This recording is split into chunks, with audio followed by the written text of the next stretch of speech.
Welcome to Florida State University's Educational Concert Series. This concert will feature the University Symphony Orchestra under the direction of Dr. Alexander Jiménez, along with educational content, composer interviews, and group discussions with the players. While the orchestra is taking their seats and warming up, let's go backstage to meet our conductor, Dr. Alex Jiménez.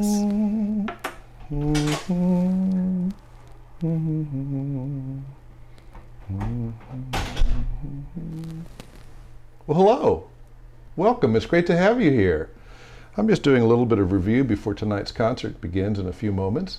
My name is Alex Jiménez, and I'm the Director of Orchestras and Professor of Conducting here at Florida State. We're really so glad that you're here. We have a really interesting program for you tonight, and it's really varied program. Man, I tell you, there's a lot of things going on in tonight's program. We open with a work by Paul Hindemith, the German composer of the middle part of the 20th century, called Trauermusik, mourning music, which was written to honor and to memorialize the passing of King George in England in 1936. And it's for viola solo and strings. And Dr. Pamela Ryan will be our soloist. It's a short work, but beautiful and powerful. And see if you can recognize the hymn tune at the very, very end. Then we're going to follow that up with a work by William Grant Still, a renowned African-American composer who wrote the work Darker America in 1924, coincidentally, the same year that George Gershwin wrote his Rhapsody in Blue. There are some similarities in both these works, so I'll be anxious for you to listen for that. Then following that, we'll be doing a work by American composer Cindy McTee called The Twittering Machine. And this is a really, really terrific work, kind of a funky work for smaller ensembles. This is a really small ensemble, includes percussion and single string players and winds. And it is based on a painting by the artist Paul Klee called The Twittering Machine. And then we'll end the concert with Tchaikovsky's Serenade for Strings in C major.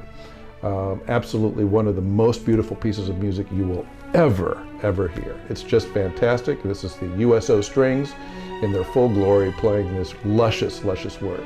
So I think you're in for a great time, and I hope you enjoy it. And now if you don't mind, I'm going to just get my head in the game here a little bit more before I give a downbeat, but it's great seeing you, and I hope you enjoy the concert. Thanks so much for coming by. Take care.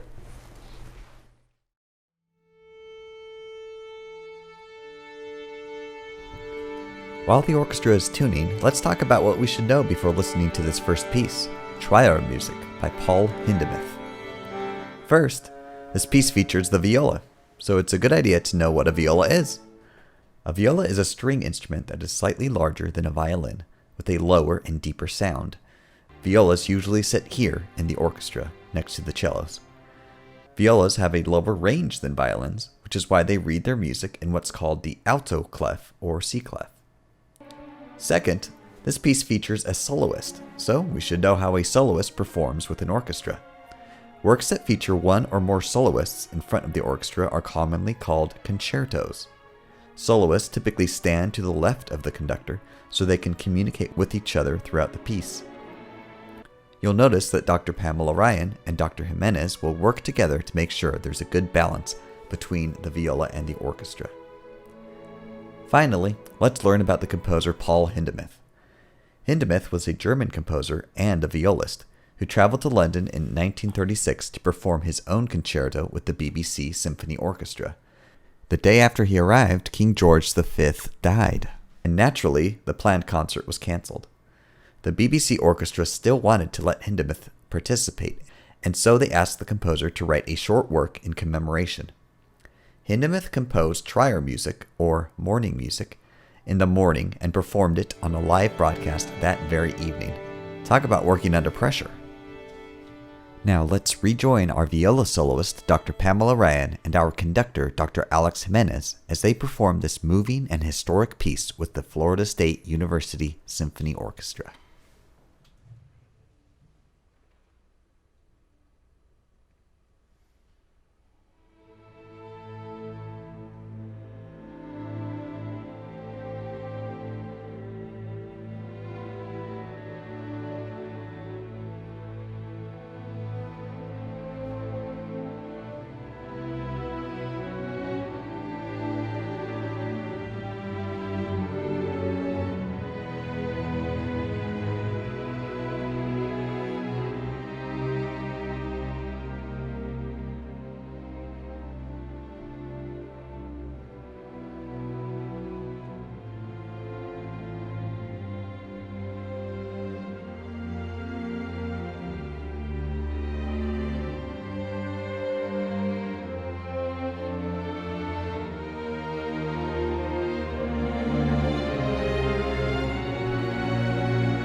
Well, hello everyone. My name's Alex Jiménez. I'm the director of orchestras, and these are my friends and colleagues in the orchestra. I want to introduce them to you. This is Meg Terry, who is a graduate student in violin, Robert Alexander, who is a graduate student in bassoon, and Giancarlo Ortiz, graduate student in cello, and Matthew Holtzapfel, who is a senior student in viola. Say hi, everybody. Hi. Hey, guys.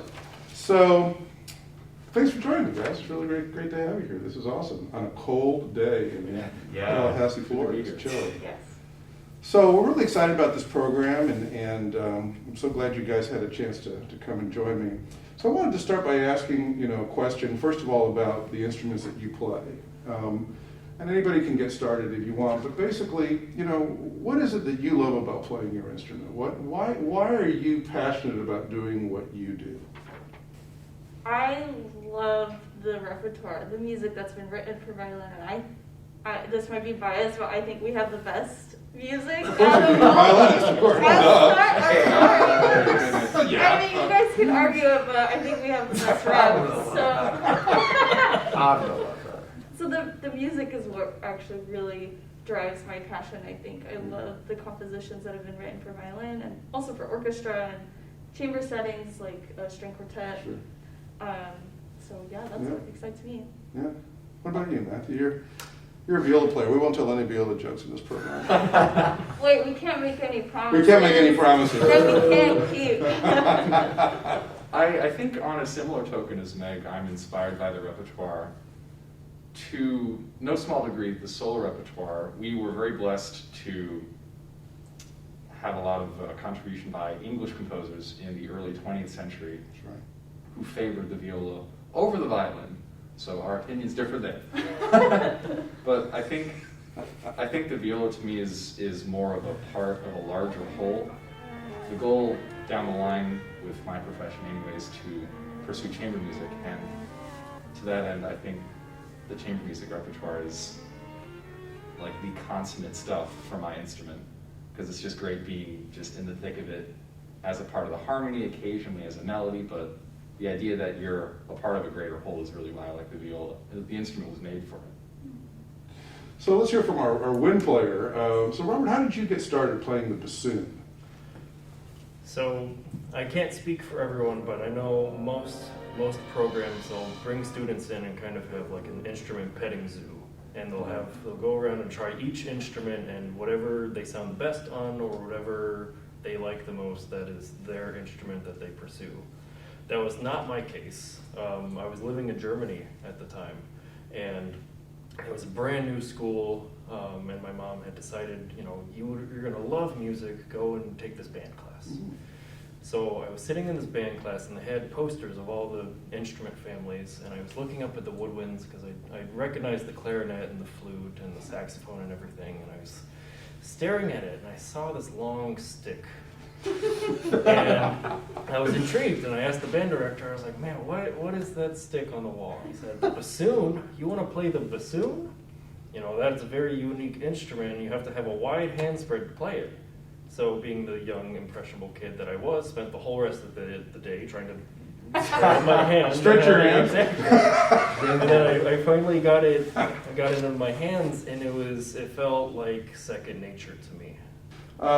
So, Giancarlo, you're a cellist, and I am. It's often said that the cellist is the closest to the human voice, right? What are the challenges in working with that instrument? What are the things that you found as you've developed and gone forward that you found the most challenging? Wow, that's a great question. I know that's something that I'm working on right now, is to play in character, but also to practice in character. So instead of just going through the music and like, oh yeah, I have to get this measure, and then I have to keep going, see how far I can get throughout the day, it's like, hey, take a step back and ask yourself, how do you want this voice to speak? How do you want this shift to go? Do you want it to go over? Do you want it to go under? And really treat each measure, every single note, as if you're playing, like you're performing it in character in your practice session. And it's been difficult because oftentimes I see myself just zooming by, and then I catch myself as like, hey, no, Yep. it's time to go back and work one note at a time. So working towards that discipline, that diligence has really challenged me, and I think it'll definitely be one step closer to playing as I were actually singing with my instrument, the cello.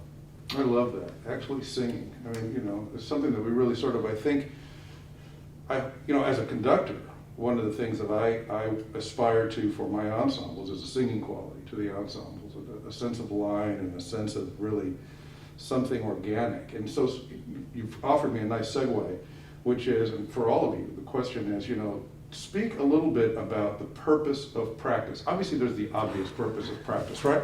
The obvious purpose of practice is to learn how to play the notes, all right? And time it in tune, boom.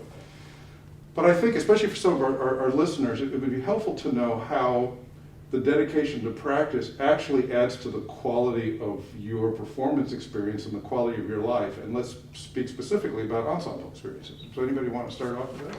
Yeah, I can chime in. Yeah. I think considering practicing would be the same as considering a language. And simply put, if one goes to a foreign country and doesn't bother to learn anything, they'll struggle, they'll flounder around. They won't be able to communicate what they're thinking to people. And I think practicing is the crux of that for musicians. If we are not fluent enough in our ability to internalize and express what we are thinking and feeling through our instrument, then we simply won't get our message across, and at that point we will fail as artists. I can add to that. I think practicing like physically, like the physical mechanics of it is very important, but I think another really essential element of practicing that you brought up is having that mental strength too. And I think that's what's really important. Practicing and making sure that you have that mental stamina, that when you perform, coming from someone that has struggled with performance anxiety for so long, I think that's like really important to like make sure that mentally you know what's going to happen and you're prepared for that. And I think bringing that together with the ensemble as well, if you're not prepared and you show up and people are not prepared, like it's just not going to happen, you know. Like I'd like to bring up a point where it was told to me that, you know, in our own practice sessions, we are learning our part, our music, and it is our responsibility to bring in a complete practiced part into the rehearsal, because rehearsal time is where you learn other people's parts. And, you know, that is when the whole piece starts coming together, and if each individual little section or part is not complete, then we're missing the whole picture. There have been so many times where you practice certain sections, and then when you have to play the whole thing, you're like, oh, it's not, this is takes a lot more endurance than I thought. mm-hmm. But something else that I think is equally as important is listening, and sometimes even listening more than you actually play it. Right. To really be invested into, okay, how does this part, like if I'm playing a sonata, how do I fit to the piano? How are we talking? When it comes to the orchestra, what are the violas saying? What are the violins saying? And to really take that time to listen, to follow with the score. Because I know I really did not do that for a very long time. Because I never thought about it. And taking that time to really listen and be intent and clear, it makes cues a lot more noticeable. It makes listening to each other and being in sync way easier. I'm going to move on to another topic, and that is that we are performing a work that has not been performed very, very often here at the FSU orchestras. We have wanted to respond very, very much to the issues of diversity, equity, and inclusion. So in part to address that, not just one time, but moving forward. I mean, the intention here is to open our minds and to open ourselves. You know, there's no intentional problem here. No one intended to do this. I think we got to be careful with these words, but I think, you know, we have grown up, all of us, I certainly did, in a conservatory style program in which the canon, you know, the music that we have come to accept as the standard music has been, you know, a certain number of composers, Western European composers, right? I mean, that's just been the way it's been. And that doesn't take anything away from those works at all. They still are foundational works, Beethoven, Brahms, Debussy, whatever. But, here we have, in this program, a work by William Grant Still. And he was part of a group of modernist composers in the 20s who was actually considered really a peer among them. During this modernist period in American composition, during the 20s and early 30s, his works tended to be the most performed at their own concerts. And in 1924, he wrote this work that we're performing called Darker America. And it's a tone poem for a smaller ensemble that reflects the situation and the issues that are related to being an African American. An interesting note to our audience is that this was written the same year that George Gershwin wrote Rhapsody in Blue. And what I find fascinating about Darker America is that there are Rhapsody in Blue isms in various parts of this piece, so one asks the question, well, what comes first, the chicken or the egg in this case? We don't know, and I haven't, so far in my research, I haven't found that. So my question to you all is, how do you feel about the role of the orchestra, the symphony orchestra, in expanding its repertoire to better represent those composers who have really been passed over for all the reasons that we know too well have affected underserved populations? Who wants to jump into that? Well, I can go for it. I think as artists, it's our moral prerogative really to explore art in all of its forms, especially as orchestral musicians. And speaking as a violist, I can certainly appreciate the diversity of perspective when it comes to repertoire. And in the case of William Grant Still, we have this sort of macabre blues that reminds us really how timely all of those issues that he had brought into light still are. Exactly. And as performers, I think our duty is to convey emotions and ideas. And I believe this one to be extremely important, especially by today's standards. It's well said. I like that you bring up that it is like our prerogative and our responsibility, and I also think that, Dr. J and I had a conversation about this where, there's just so much happening in the world and it can feel overwhelming, but there are things that we can do in our own little communities to make the world more inclusive and diversive, and I think programming music like this does exactly that. Because of years and years of systemic racism, there wasn't an opportunity to play music like this, and I think a way to combat that is to acknowledge head on that yes, there were systems in place that didn't allow composers of color or underrepresented composers to be able to, produce their music or have their music shown in the light. And so I think us and our little FSU community here, we're able to kind of address that and say, this is wrong and we want to play this music because it's good, it's great music, and it should be played.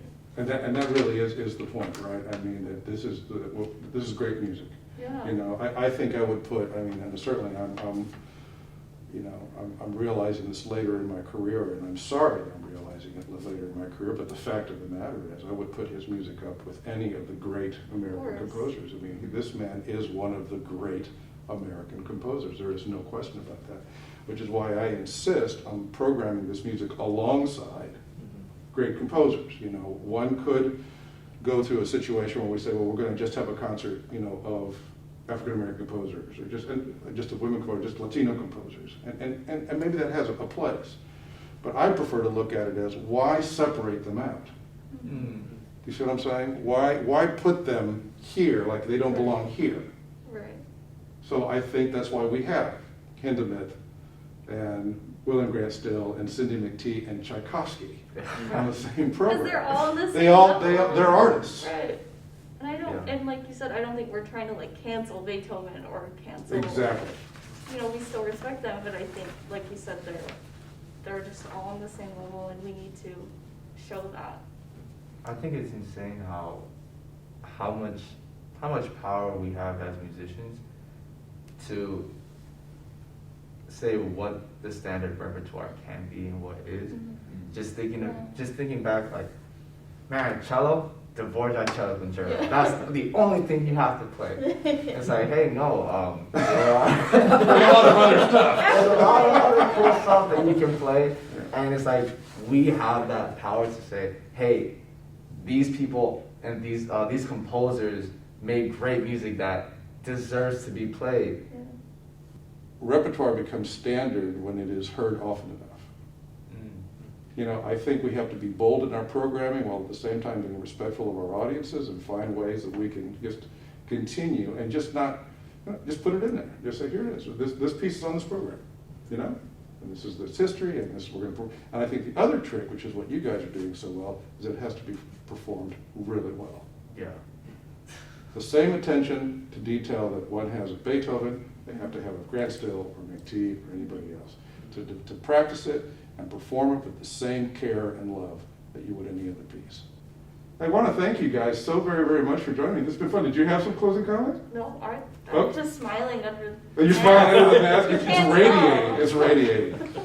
Well, I want to say to you guys that I am one of the luckiest people on earth. As director of orchestras here at Florida State, I get to work with people like this all the time. They're extraordinary intellects, curiosity, talent, the whole 9 yards, and it is definitely, I think, a family. I think that's the way I see it. I see them all as my kids, and I'm old enough to say that.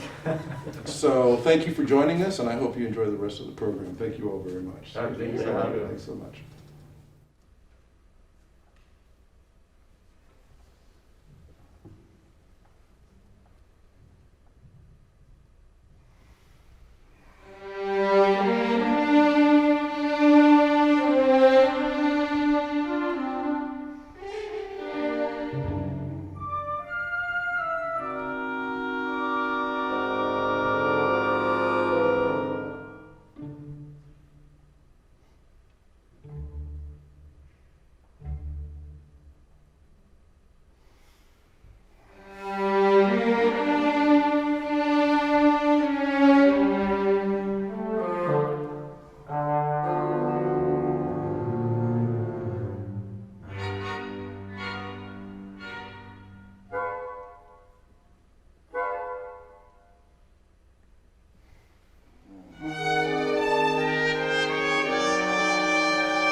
Nice to meet Yeah. you. Thank you so much for doing this. We really appreciate it.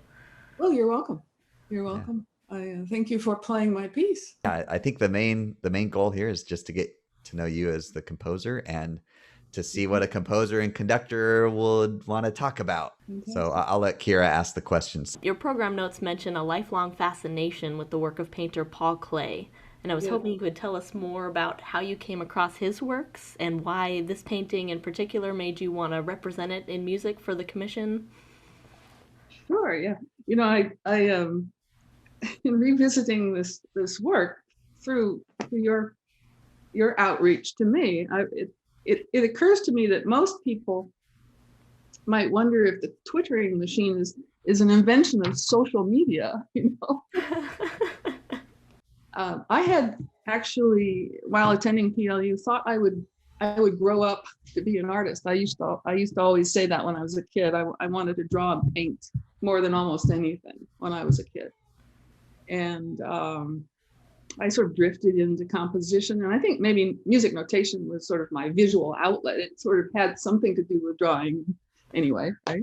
I was really drawn to this art, and whenever I was in a big city anywhere subsequent to that in the world, and I would seek out the paintings of Paul Klee. You know, all that being said, I really love how you've painted the painting in your composition, studying the score, seeing, you know, these machine-like passages and you know, bird-like sections. One thing I'd love to talk to you about is the idea of humor in this piece. I have another quote from you from a article by Dr. David Fulmer. He quoted you as saying, "I think Penderecki may have given me the courage to break away from the notion that modern music need always express serious modes of thinking and feeling." Right. And then in your program notes, you talk about humor being a part of this piece, The Twittering Machine. And me looking at the painting, I don't think humor would be the first thing that would come to my mind at all. And so I would love to pick your brain about how, and it seems like this is a common element in your music. You like to put humoristic elements. Yeah. Well, thank you for the question.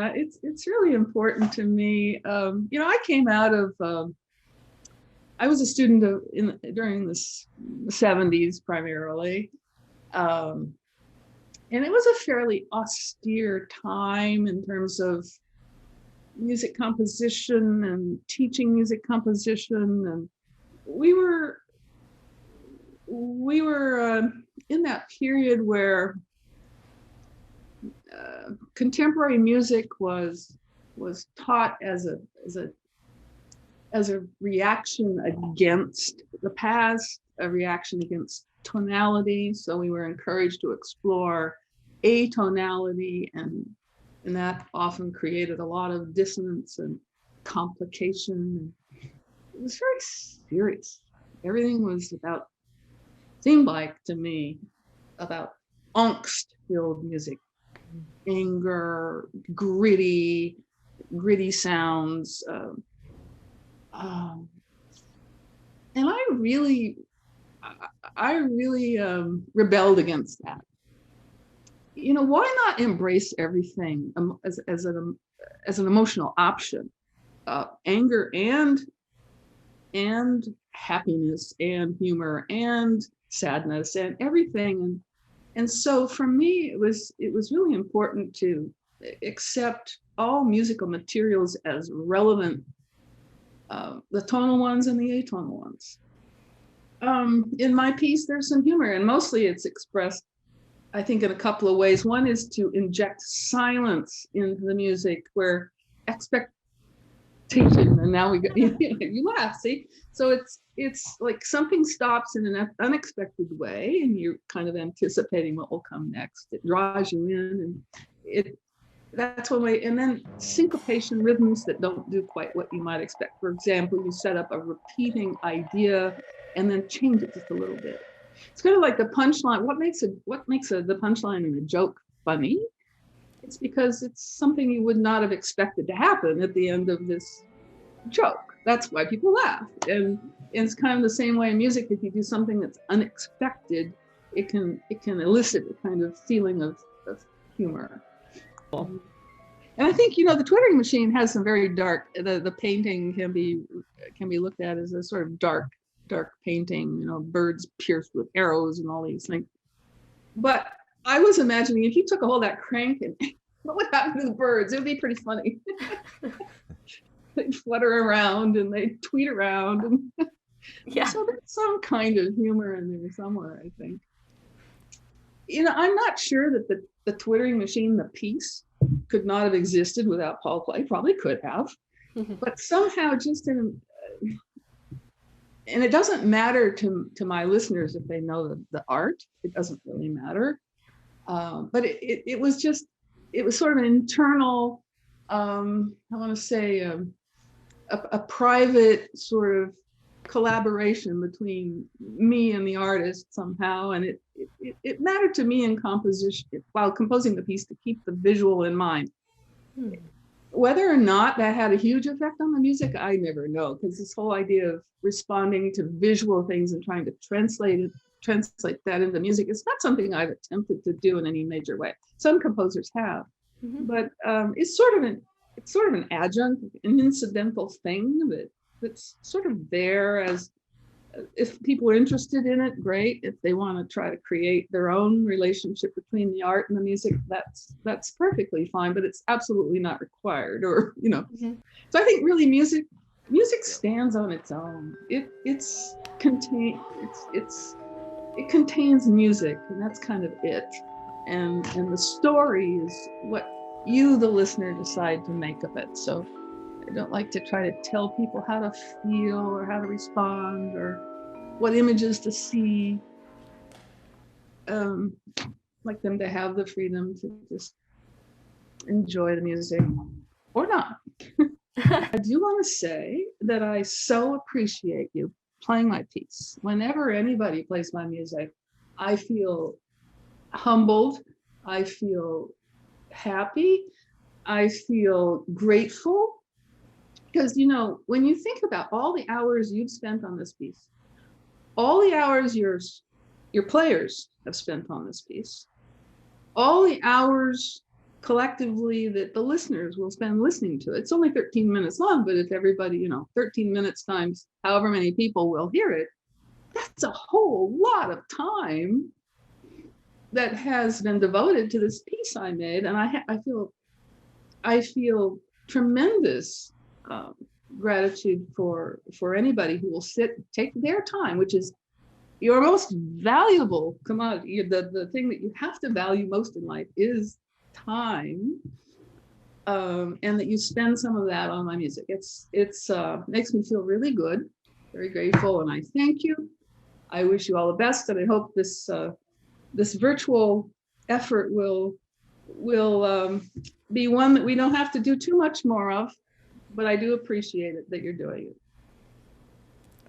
Wow, thank you. That's a great note to end on. A special message to all of the players and the listeners out there from the composer. So thank you, Dr. McTee, for joining our composer talk. Best wishes. Take care. Thank you.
Tchaikovsky's Serenade for Strings is an iconic piece of music for string orchestra, filled with memorable melodies and rich textures. Here are a few things to listen for as we watch the University Symphony Orchestra perform this work. Serenade for Strings is divided into 4 sections, called movements. Each movement has its own unique title and character, but if we listen closely, we can hear how Tchaikovsky ties them together with similar musical themes. The first movement is titled Pezzo in forma di sonatina, or Piece in the Form of a Sonatina. Tchaikovsky starts by introducing us to a beautiful chorale. Pay attention to these first few measures. We will hear them again later on.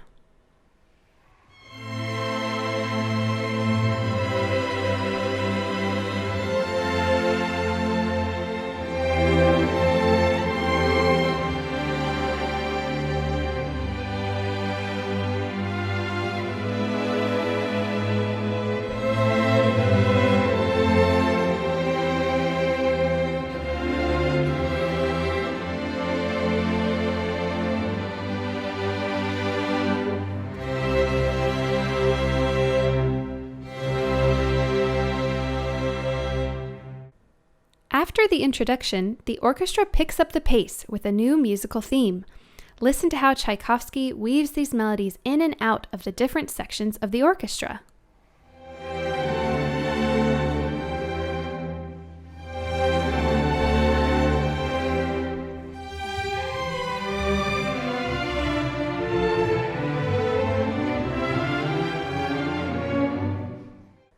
Movement 2 is a dance known as the waltz. Listen to the orchestra play this gracious melody over a flowing count of 1, 2, 3, 1, 2, 3, 1, 2, 3.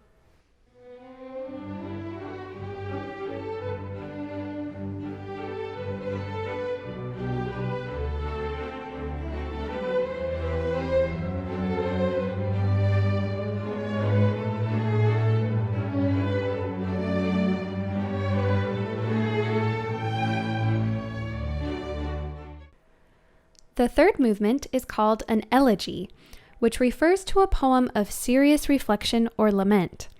Notice how Tchaikovsky is using each movement to show a different feeling or character to the music. While the waltz was light and fun, this Élégie is emotional and lyrical.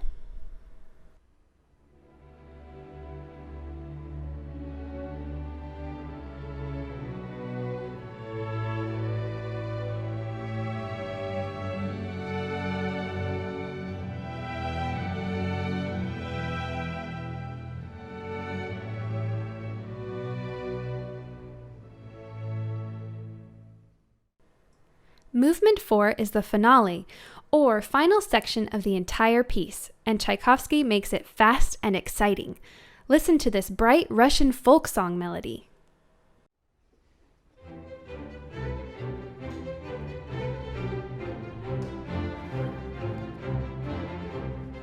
Does it sound a little familiar?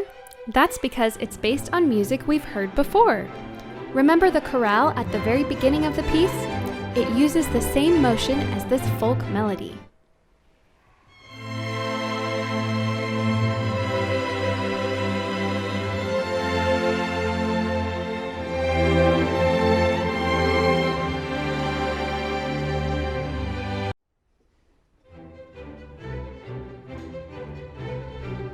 As if to prove his trick, Tchaikovsky brings back the same chorale at the very end of the movement to tie the whole work together. Now sit back and enjoy the Florida State University Symphony Orchestra performing Tchaikovsky's Serenade for Strings under the baton of Dr. Alex Jiménez.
Thank you.